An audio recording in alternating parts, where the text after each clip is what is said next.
حضرت بلال رضی اللہ تعالیٰ عنہ کی ایمانی طاقت کو ذرا دیکھیے.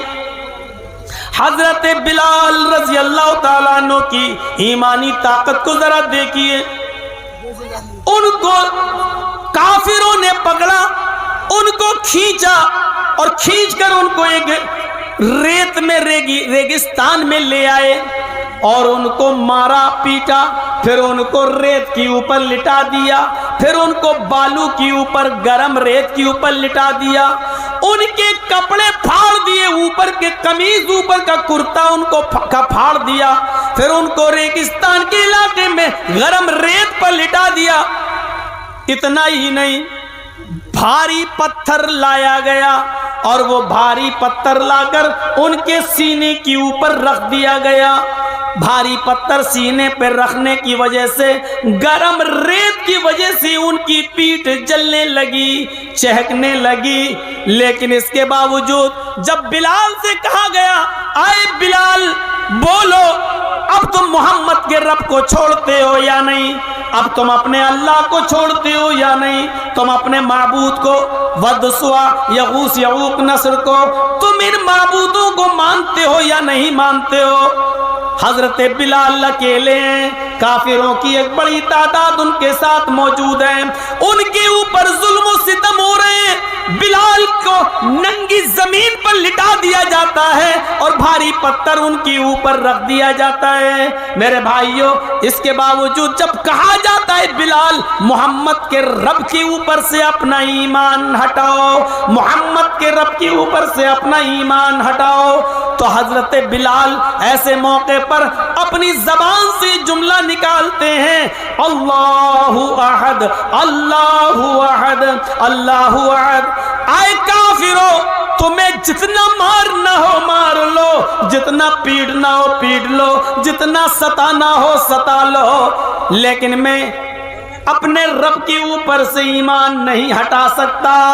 اللہ ایک ہے, اللہ ایک ہے, اللہ ایک ہے. میں اس کی عبادت کرتا تھا, کرتا ہوں اور کرتا رہوں گا. میں محمد کے رب کو اپنا رب مان چکا ہوں, اس سے پیچھے نہیں پھر سکتا. وہی بات آ گئی ہے, اکیلے ہیں بلال لیکن کسی سے نہیں ڈر رہے ہیں. بلال کے اندر یہ طاقت اگر کسی چیز نے پیدا کی ہے تو وہ ایمان کی طاقت ہے. جب ایمان کسی کے اندر آ جاتا ہے, جب ایمان کسی کے اندر پیدا ہو جاتا ہے, جب ایمان کا جذبہ کسی کے اندر پیوست ہو جاتا ہے, تو پھر وہ نہ کس دشمن سے ڈرتا ہے, نہ مخالف سے ڈرتا ہے, نہ کافروں سے ڈرتا ہے, نہ بادشاہ سے ڈرتا ہے. اس لیے کہ وہ جانتا ہے کہ میں اکیلا نہیں ہوں, میرا رب میرے ساتھ ہے, میرا پروردگار میرے ساتھ ہے. حضرت خبیب کی داستان کو کون نہیں جانتا, جن کو سولی پہ لٹکایا جانا ہے, جن کو سولی پہ لٹکایا جانا ہے, سولی پر تختے دار پہ لٹکایا جانا ہے.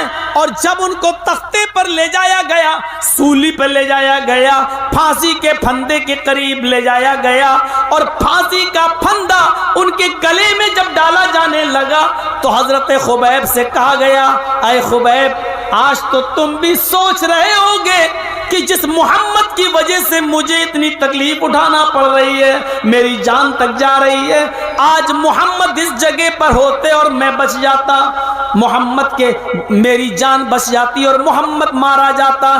آج تو تمہیں بھی لگ رہا ہوگا کہ محمد کی وجہ سے مجھے سولی دی جا رہی ہے, کاش میری جگہ محمد کو پھانسی دی گئی ہوتی اور مجھے چھوڑ دیا گیا ہوتا. حضرت خبیب نے دیکھا پھانسی کا پھندا گلے تک آ گیا ہے, مسکراتے ہیں اور کافروں کو یہ جواب دیتے ہیں, اے کافروں تم نے بہت چھوٹی بات کی ہے, تم نے بہت گری ہوئی بات کی ہے. کیا میں یہ چاہتا ہوں کہ محمد پھنس جاؤں اور میں بچ جاؤں؟ اللہ کی قسم اگر تم محمد رسول اللہ کو میرے سامنے لے بھی آؤ اور یہ کہو اے خبیب صرف محمد کے پیر میں کانٹا چبھا لینے دے, محمد کے پیر میں صرف کانٹا چبھا لینے دے, محمد کے پیر میں صرف کانٹا ہم کو چبھانے کی اجازت دے دے، میں تیری جان بخش دوں گا۔ اللہ کی قسم میں یہ بھی برداشت نہیں کروں گا کہ میری جان اس کے بدلے میں محمد رسول اللہ کے پیر میں کانٹا بھی چبھایا جائے، میں یہ بھی گوارا نہیں کروں گا۔ میں چاہوں گا کہ میری جان چلی جائے لیکن محمد رسول اللہ کے پیر میں کانٹا بھی نہ چبھنے پائے۔ میں اپنی جان دے دوں گا لیکن نبی کے پیر میں کانٹا بھی نہیں چبھنے دوں گا۔ میرے بھائیوں، ایمان جب کسی کے اندر گھر کرتا ہے تو اس کے اندر یہ اسپرٹ پیدا ہوتی ہے، اس کے اندر یہ طاقت پیدا ہوتی ہے۔ ہم سب اپنے گریبانوں میں جھانک کر دیکھیں، کیا ایمان ہمارے اندر ہے؟ کیا یہ اسپرٹ ہمارے اندر پیدا ہوئی؟ اور جب ایمان ہمارے اندر نہیں ہوتا ہے تو آپ دیکھ لیجئے بدلنے میں زیادہ ٹائم نہیں لگتا۔ آج کل بہت نام لیا جا رہا ہے جتیندر نارائن تیاگی کا، نام مت لیجئے گا اس کا، پہلے کیا نام تھا چھوڑیے، بھول جائیے، دو کوڑیوں کے لوگوں کے نام نہیں لیے جاتے ہیں۔ دیکھیے جب کسی کے اندر سے ایمان نکلتا ہے تو انسان کہاں سے کہاں پہنچ جاتا ہے۔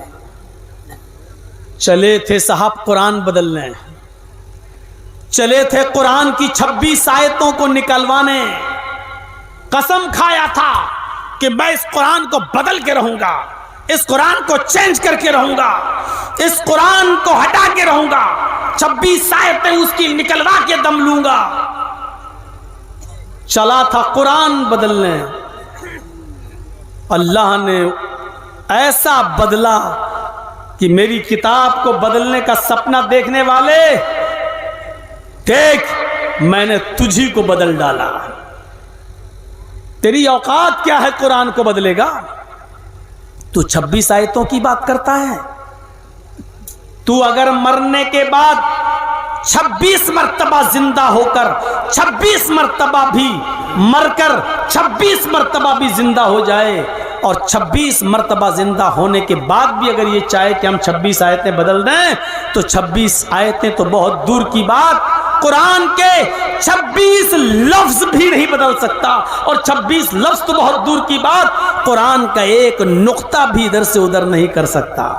اللہ نے ایسا بدلا کہ وہ بیچارہ ایک مندر میں جا کے سرڑ لے کر ہون کرتے ہوئے پوجا کر رہا ہے اور اپنے ماتھے پر ٹیکا لگا رہا ہے، اور اس نے بھی یہ ثابت کر دیا کہ اب ہم پوری طریقے سے بدل گئے ہیں، اب اسلام سے ہمارا کوئی تعلق نہیں ہے۔ لیکن جس نے اپنے آپ کو پوری طریقے سے بدل لیا، آج وہ یہ سمجھ رہا ہے